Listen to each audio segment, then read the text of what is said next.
So I want to walk you through some additional projects related to 2025 and then council priorities.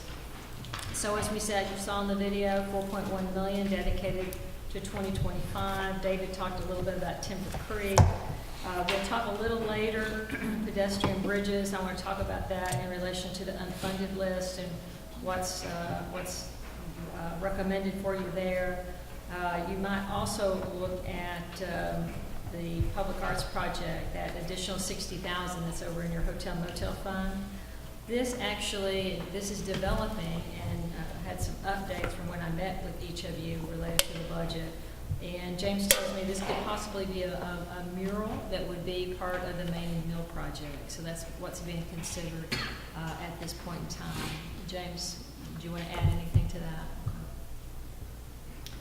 So unless you have any more questions on any of those projects, I'm going to keep moving. So priority number one of the council, provide well-developed and maintained infrastructure, 8.2 million dedicated to that. We talked about several of the items already on the video, but the spatialization study is one. I told you I had lots of requests this year to look at facilities and a lot of Band-Aids that were being proposed. And so what I really want to do is step back and look at it more holistically. So Todd has already actually sent out an RFP. We've got proposals in from various companies that do these type of spatialization studies. I think for the money that's budgeted here or recommended here, we would actually be able to do the two major elements of the study that I wanted to achieve. One would be the annex and use of red herring. And the second one would be the Keeley complex, and look at how we can best utilize the space there. Sidewalks, we'll talk about that a little later. We have some additional money requests related to sidewalks. Storm sewer inspection, you remember you gave us money last year for that. This is additional funding to allow that project to be completed. So any other questions on any of the projects you see listed here? This is a chart, this is a plan for roof repair. You'll see in 16, 17 budget, you provided money, and it's hard to read that chart. It's a little over $400,000 that was supplied for this year, and Francis has done a great job going out and getting those roofs replaced. And so what we're asking for you to do is to fund year two, which also replaces a number of roofs, including at the wastewater treatment facility and the water treatment plant, and then some dollars related to the exterior of City Hall. There's additional money on the unfunded list also. So in base, we just have the 250. On the unfunded list is another 213,727, and that is needed to be able to accomplish everything on the second year of this roof repair plan. Provide community where citizens and visitors feel safe and secure. In front of you, the chief has actually given you, this is kind of show and tell. Chief, you want to talk about what this is?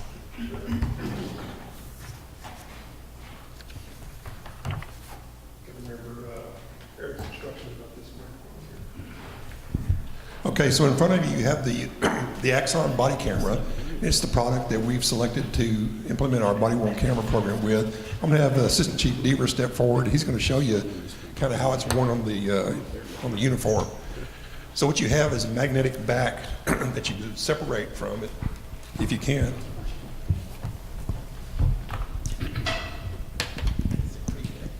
You can tell it's very strong. I can't even pull it apart.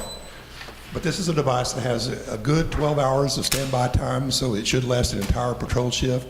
We're going to instruct our guys to activate the body-worn camera anytime they have a contact with anybody while on official duty. So we think that it's important, if we're going to implement a program like this, to make sure we capture every single contact that we have with any individual in the performance of our regular duties while we're in uniform. So that's why we're going to roll this out to all of our uniformed staff. And also why we're asking for a civilian technician to help us manage that whole digital platform, because we expect to get a lot of open records requests and things like that. And at this point, we can only estimate what we think the video storage data will be. We'll have to wait and see how that happens when we actually roll that out. If you have any further questions, I'd be glad to answer those now. Chief, I think this particular system, you can set certain triggers, right, that will automatically trigger the camera to come on? Yes, that's a very good point. Quite honestly, body-worn camera technology is really not where it needs to be for law enforcement. There needs to be several triggers that would automatically activate the camera without the officer having to do that. Because we know that that officers will get in the middle of something real quick and they'll fail to activate. That's going to happen. We know that the devices are going to fail. That's going to happen. We know they're going to forget to turn it off when they should. That sort of thing is going to happen. And I would also urge council to remember that while this is a great tool, it gives us a lot more data, a lot more evidence to deal with, it's still just a two-dimensional video image. It doesn't tell the whole story. It'll be worn on the body like this, but when Chief Deaver looks to his left, it's not necessarily going to catch what he's looking at. So these are all shortcomings of the camera technology as we know it today. We are being assured by Axon that they will be rolling out many more triggers to come. They'll have a couple automatic triggers that they'll give us when we first implement the program, but we expect them to continue to develop the product and add more triggers to it. The program we're going to enter into will get us free cameras in a couple of years after we implement it, so we'll take advantage of that new technology as it's rolled out. Will this one also show, like recently, the case where when you turn it on, it actually shows the 3 to 5 seconds before it's triggered? Yeah, there is a preset time. It will do that. And we're not recommending council wear these, by the way. These are loaners. We're going to need them back. Chief, if they don't have any more questions on the body-worn cameras, you want to talk a little bit about the CAD and RMS system? Yes, ma'am. Thank you, Ted. Kind of like I explained in the video, the CAD RMS is about 16 years old. I was here when it was first implemented back in 2001, and at the time it was a pretty good system, but it really has not kept up with what's currently the state-of-the-art platforms that are available to law enforcement today. We're losing a lot of inefficiency because of this. We're not able to get data out of our system as readily as we could. It's not able to cooperate with anybody else's system in the area. So we're hoping that with the replacement that we'll grab some great efficiencies there. Great example is a couple of our records clerks have to manually enter data that's collected in CAD into the RMS when it should just transfer over automatically. And that, that saving of that time and also the saving of the chance for error, because when you enter data, the more you enter data over and over again, the more likelihood there's going to be a mistake in the data entry. And so this will automatically have it come over. We'll just be a lot more efficient. We hope to be able to communicate with our partners in the area. A new system will allow us to create interfaces so that we can share data, and that can help us with dispatching response. It can help us with criminal intelligence and regular police intelligence. So we'd ask your consideration for that item. Any questions? Okay. Thank you, Russ. Another item that was included actually in the crime control budget is the security fencing. This is a major issue for your police officers. It's interesting because after I had talked to the chief about this, I went home and turned on the news, and there was a story about the Dallas Police Department and how they were very upset that the city of Dallas had not actually supplied the same type of perimeter fencing at their various stations. So I think this is just a sign of the times that we do have to be more sensitive to these issues for our officers. So again, this is included in your crime control budget. Provide opportunities for cultural and recreational activities for residents and visitors, $691,000. So a number of items here do relate to your library. I think Carolyn did a great job on the video explaining those. Now she's doing a little show and tell also. Carolyn, do you want to talk about your Makerspace and this little item and what's out in the hallway?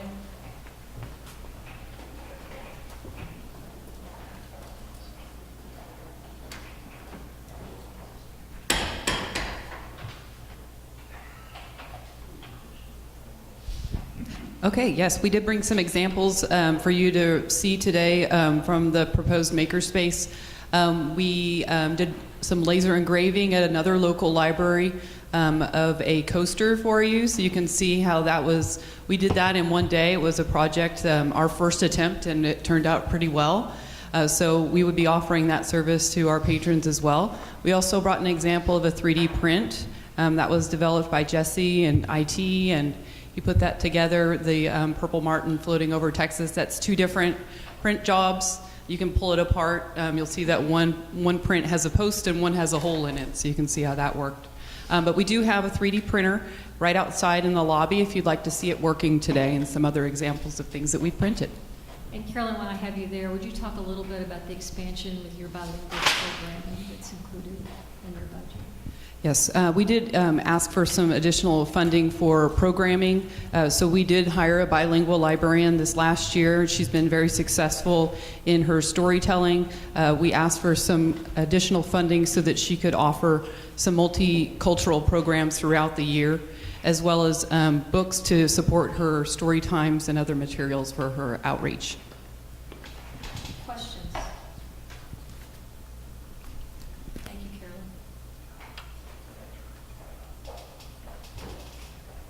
So next is maintain stable, high-performance work team, 2.8 million. So this actually includes your compensation plan. Citywide, it's 1.697 million. That includes a 3% merit for general government, steps for your fire and police, and public safety adjustments, market adjustments, average 3.2 for police and 3.4% for fire. It also includes health insurance charges or changes. So there's an 11% increase to the rate we charge ourselves to fund your health plan, and that rate now is $13,769 per employee. The other thing I want to mention is the values program. So at your October 2nd council meeting, we're going to be bringing to you our culture committee. That culture committee was headed up by Carolyn. Melinda was the staff support, senior staff support to that. And so they've spent about a year looking at our culture. I think council is aware of the fact that we have a very strong internal culture. It's something we don't want to lose, and so what they've done is they've spent the last 12 months looking at ways that we can make sure that the culture we have today is sustainable. And so they did a presentation to directors at the last meeting, got a standing ovation. So I think council will be very pleased with what they see. The money here is to help actually implement that throughout the organization. Your next is develop the city's economic base and improve aging substandard infrastructure, $3.8 million. So one major increase in your budget relates to your economic development agreements. You see $3.6 million. That number is usually a little over the $1 million range. And most of that is related to Bed Bath & Beyond. And Bed Bath & Beyond is having major impacts to your budget as far as sales tax generation. You'll remember the sales tax collected related to crime control, fire control, and 4B is not impacted by this economic development agreement at all. So you're seeing quite an increase in sales tax, mainly due to that particular agreement. Meet transportation and transit needs. You heard Keith talk about the traffic light network studies, communication study. We'll also be looking specifically at various corridor signal timing studies. We're so pleased that we now have a traffic engineer. So David, this is year 2, I believe, with the traffic engineer, Saugers, yes. So he's doing a great job, and I think we'll have major impacts on our overall timing related to traffic control. Enhance the community image and citizen involvement, $454,000. You see here your charter election funded at $30,000. Various other changes that Carolyn talked about. You do have the Granicus agenda workflow vote casting system. This really will have major impacts, I think, internally. This is a request from Julie's office. And right now, we really have a system that depends on Word documents for workflow, and they get somewhat lost sometimes in our system. Julie can talk with you more about this, but I think the Granicus system will bring some major workflow improvements. Julie, do you want to add anything to that? I think that it'll flow a lot better for staff with this program. They'll be able to move through the agenda creation process a lot quicker. In addition, we'll have a vote cast that will make it a lot simpler for you all at the dais also. So it'll just be a smoother process for everyone for the agenda process, because it's very, very labor intensive right now for staff, so it'll free up a little bit more time. I would ask that, when we get to that point, I've visited a lot of cities with Granicus sites. They're not quite as easy to navigate, to find the notes and whatnot, because it takes you out to another web page. If we can make sure that if this gets approved, we can make sure that people don't have to click twice, 3 times to get into it, so it's a little bit more like what we have today. Yeah, we'll look at it. I've talked with other cities that have it, that do have it, and we'll work closely with those cities also. Council, if I could have you speak in your mics, we are recording this. I don't know, TJ. My apologies. Sorry. Speak up. Sorry. Your voice carries well, but. The next item, our next priority, controlling cost of service delivery. Keith talked a little bit about the Dallas water rate increase, which is included in your utility fund budget. ITS analytics, Chris talked a little bit about that one. Our intern program has been so successful. He did mention that he actually started with the city as one of our interns. But we've had really a great deal of success. We really want to have the interns be able to focus somewhat more on business analytics. You know, the performance dashboard is underway. We'll be presenting that to you, I believe, in September. And so there's a real focus on our data and analysis of that data. And so we believe the intern program can have some significant impacts in helping us analyze that data carefully. Once that performance dashboard's out there, it's very important that we understand what's in those databases and that it be accurate. So that's the main way that we will be using these interns. Maintain financial stability at $184,000. So we have various audits. The ITS audits you see listed there, those are funded over in your risk fund, and those are actually cyber security type audits. That's certainly a major area of vulnerability for all organizations, and so we want to make sure we're spending our due diligence to protect our systems. Credit card fees, this really was a change in policy about when credit cards are accepted in the development services, so that's an additional cost of $84,000. The grant sourcing, there's a third party that goes out and helps find grants, so I'm hoping to perhaps find grants that'll help us fund that the fire burn center, so some items like that, maybe a trolley. So we have a list of wants, and we'll see what we'll be able to find with this additional service. Questions? Technology investment, this is our normal type investment in our technology. Most of these type replacements are because of the life expectancy of each one of these type devices. They're reaching their end of life, and so being replaced. And we talk about almost $1 million on technology. Don't forget you've got another $1 million out there for your CAD and RMS system. So it's truly closer to $2 million, but we have that system listed under your public safety priority. This is your organizational chart, not really any changes from last year. As I looked at it, what I thought was interesting, so you have 14 directors and 2 managers. 7 of those directors have been hired since 2014. So when I was appointed as manager back in 2014, I did tell you that I would be your transition city manager, and that is apparent from this chart. So lots of new names and faces included here since 2014.